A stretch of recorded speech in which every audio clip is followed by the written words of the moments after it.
અમદાવાદના ખોખરામાં આવેલી 7th day સ્કૂલમાં સીડી પરથી ઉતરવા જેવી સામાન્ય બાબતે ધોરણ 8ના વિદ્યાર્થીએ અને ધોરણ 10ના વિદ્યાર્થીની હત્યા કરતા સમગ્ર ગુજરાતમાં વિરોધના સૂર ઉઠી રહ્યા છે।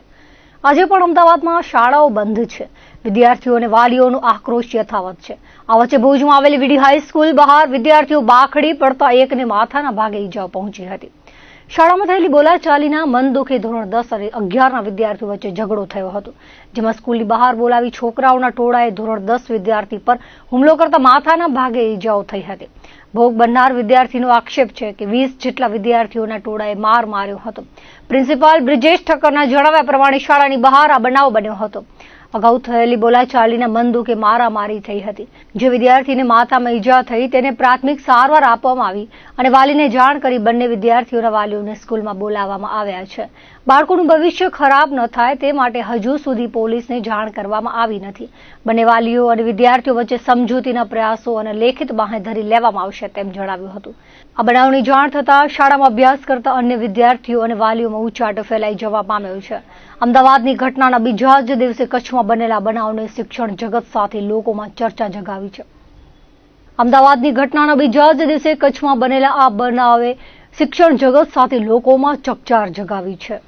એટલે છોકરાઓ રિસેસમાં બહાર ગયા હતા અને એમની વચ્ચે અંદરની અંદર કંઈક તકરાર થોડીક હતી બોલાચાલીમાં।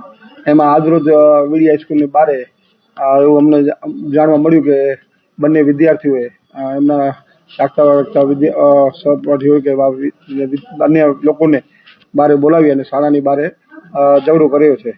અને એમાં જાડેજા ભવેરાજસિંહ દશરથસિંહ 11 અનો વિદ્યાર્થી અને બળિયા ધરમ એ 10 કનો વિદ્યાર્થી, આ બે વિદ્યાર્થીઓએ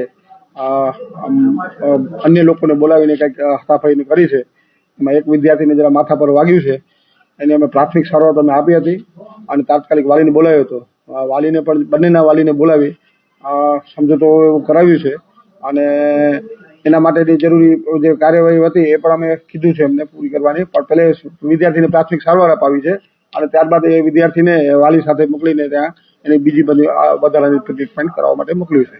આ વિદ્યાર્થીઓનો કેસ છે એટલે વાલીઓને બોલાવીને જો એમને વચ્ચે સમજૂતું થઈ જતું હોય તો કોઈ અન્ય અમે એવી કાર્યવાહીમાં પડવા નથી માંગતા, કેમ કે વિદ્યાર્થીઓ નાની ઉંમરમાં આવી ભૂલ કરી જાય અને એની કારકિર્દી બગડે નહીં એ હિતમાં ધ્યાનમાં રાખીને અમે બંને વાલીને સમજાવવાનો પ્રયત્ન કર્યો છે અને બંને વાલીઓ જો સહમત થઈ જશે તો આપણે કોઈ કેવો કેસ કે કરશું નહીં, પરંતુ આ બંને વિદ્યાર્થીઓને અમે વાલીઓ તરફથી બાંયધરી લેશું કે ભાઈ આવી કોઈ ઘટના ભવિષ્યમાં બને નહીં।